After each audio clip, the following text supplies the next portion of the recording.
In Venezuela, Carmen says her construction job felt like a war zone, a place where staying alive became part of the workday. Workers would be kidnapped. There would be conflicts with bombs and guns between unions and government groups, and I was in the middle of it.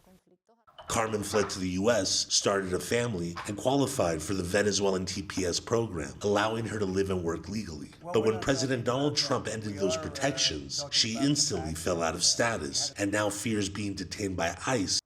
My biggest fear is that they deport me and I will be separated from my daughter. Just thinking that, I will die.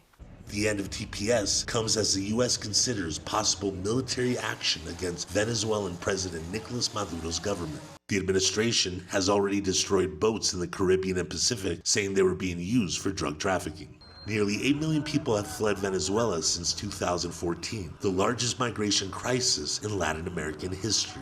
Without protections, many Venezuelans fear going back to a country where there's political repression, severe shortages of food and medicine, and one of the world's worst economic collapses. Some, like Jose, believe staying in the U.S. without legal status is simply too risky. He's self-deported and now lives in a migrant camp in Mexico City, unsure what comes next. It's better to self-deport than try to get papers, because they will arrest you.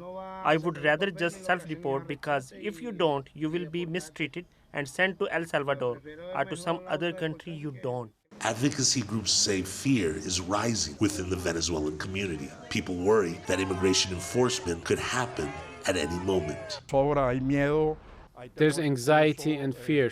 People are even afraid to go to school or work for fear of being raided and arrested. There's already that concentration camp, that Alligator Alcatraz.